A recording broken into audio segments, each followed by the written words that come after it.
Em algum momento da história, Adolfo Bernardo Schneider escreveu sobre o racismo.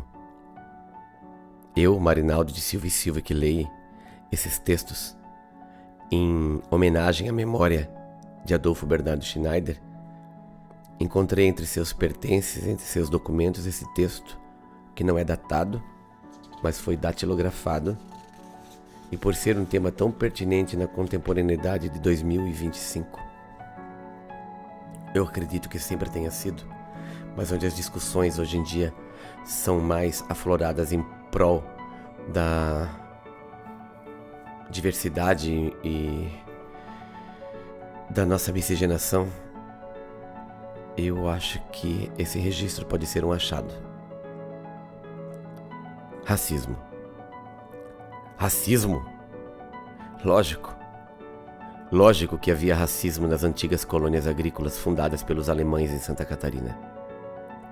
Sempre houve racismo no Brasil, desde o descobrimento.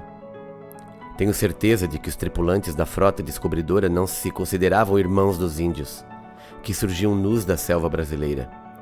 E não havia também racismo e quanto entre os lusos e os negros, que uma penaz mais corajosa da princesa Isabel declarou livres para todo sempre em 13 de maio de 1888?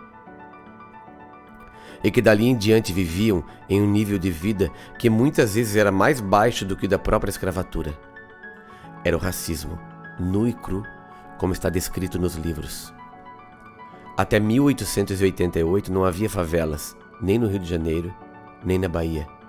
Estas apenas começaram a se formar depois de 1888. E continuam aí, provando que o racismo continua marcando passo no Brasil. Pois se em 1888 uns 2 milhões foram arrancados aos grilhões da escravatura, hoje são muitos milhões que continuam com os mesmos grilhões, embora não visíveis. Contudo, o racismo aqui na antiga colônia Dona Francisca era diferente. Aqui também aparecia de vez em quando alguma criança índia aprisionada pelos caçadores de índios. E havia também um e outro preto, em parte escravos, em parte, como o tempo, ex-escravos. Um ex-escravo, de nome Diogo, inclusive consta na lista de fundadores de Joinville. E ali se nota de imediato a diferença de tratamento pelo alemão e pelos suíços dos pretos. O negro liberto Diogo se casou logo em seguida com uma branca, uma mulher suíça, que enfrentou o desafio de, em plena colônia fundada pelos alemães, estar casada com um negro. E isto em pleno regime de escravatura no Brasil, pois em 1851 ainda estava longe a lei do ventre livre, mais longe ainda a lei dos sexagenários e muito mais longe a lei áurea. Mas uma prova que a mentalidade do elemento germânico, os suíços que aqui se radicaram provinham do cantão de Schaffhausen, onde predomina de forma quase absoluta os elementos germânicos. É profundamente diferente da mentalidade lusitana, acostumada a 1000 anos do sistema escravocrata, que não abandonaram esses elementos na sua nova pátria. Houvera. Assim, uma e outra família de alemães adotavam essas crianças índias, dando-lhes boa educação escolar, ao seu modo de ver. Ou adotavam um e outro moleque negro, preto, os quais, como já era moda naquela época, eram largados por aí. Cresciam no seio das famílias, com os costumes dos alemães e falando com perfeição a língua alemã.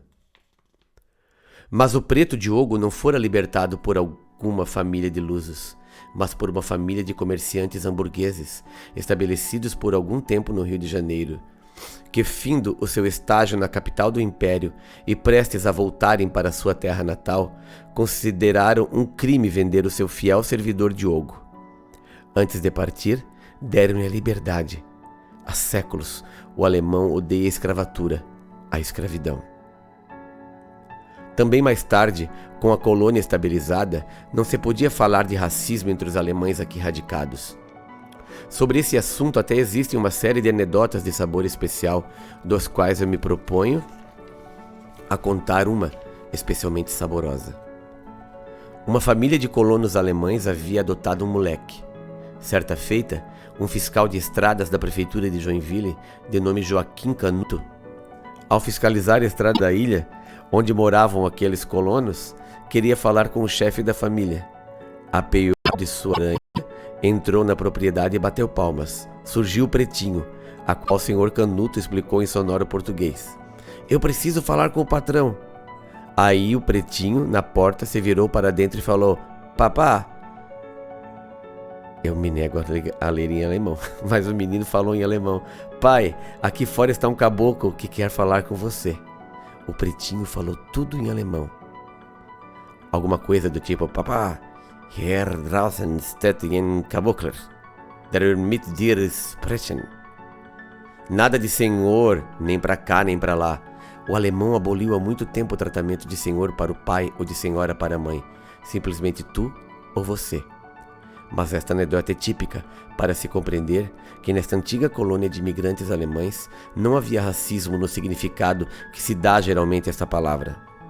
O que houve aqui nesta região nasceu como nasce o mata-pasto, um tipo de racismo entre brasileiros lusos e imigrantes alemães. Por quê?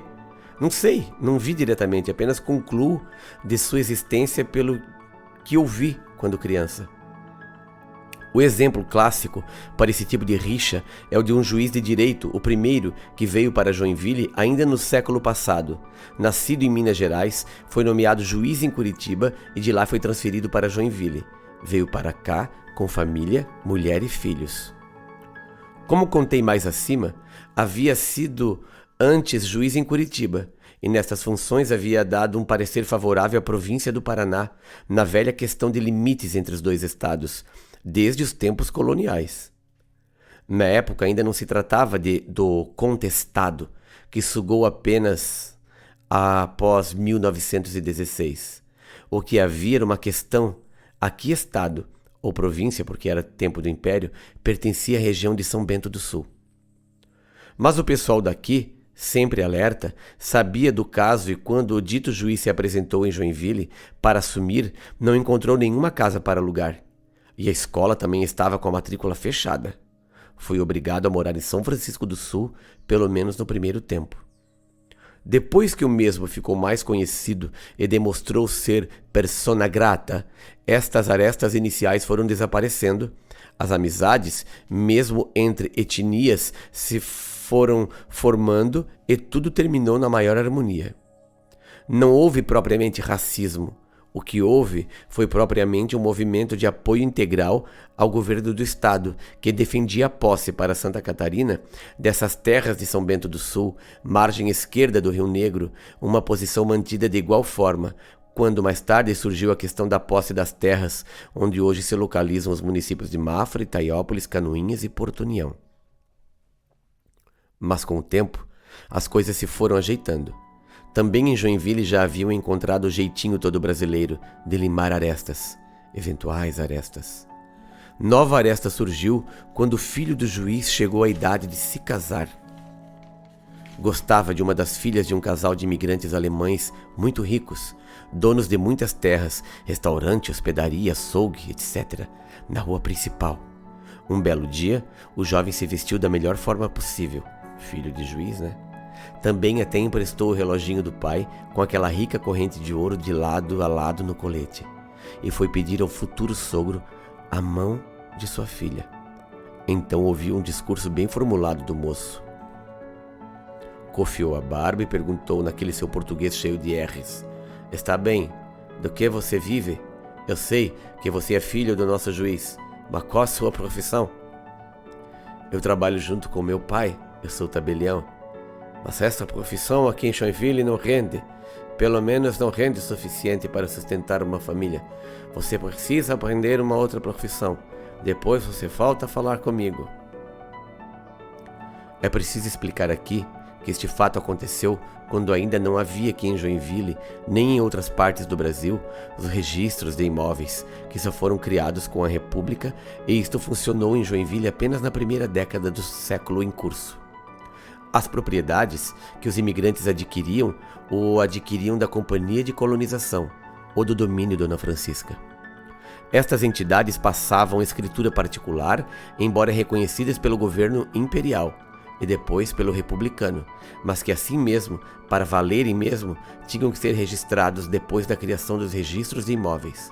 Então, no pensar do futuro sogro do moço, a profissão, hoje uma das mais generosas do Brasil, naquele tempo, nada ou quase nada rendia. O moço não se fez de rogado. Contratou um aprendizado com um mestre torneador, uma profissão que não rendia muito, mas se proporcionava rendas a uma pessoa, poderia, com o progresso de Joinville, dar rendas a mais uma pessoa. Aprendeu a tornear bem rápido, pois tinha pressa e foi por isso aluno diligente e aplicado. Aprendeu o essencial em meio ano. Bem, para abreviar a história, o moço conseguiu o que queria. Junto com a noiva, recebeu terreno e casa própria, no centro da cidade. Mas depois de casado, ali é que compreendeu a sabedoria do velho, que foi o seu sogro. Nem as duas profissões juntas, tabelião mais torneiro, eram suficientes para que a família, que ia se formando, pudessem apresentar um padrão de vida digno como desejavam. Aprendeu mais uma terceira profissão, a de fotógrafo. Já havia 3 ou 4, mas como todos viviam, poderia muito bem viver mais um da mesma profissão. E fazia boas fotos, que hoje em dia ainda aparecem uma e outra aqui no Arquivo Histórico Municipal de Joinville. E foram felizes. Meia dúzia de filhos geralmente sinal de felicidade. Todos os nomes puramente brasileiros, tais como Raul, Álvaro, Amélia, Olívia. A prova, mais que cabal, que a nacionalização, tão anhelada pelos círculos lusos desse nosso estado, se faz na alcova e não em praça pública, com discursos inflamados. E todos os filhos falando fluentemente tanto português pelo pai e alemão pela mãe. Fui muito amigo de um dos filhos, o qual me contou esta passagem da vida de seu pai, e transmito a história a quem interessar possa.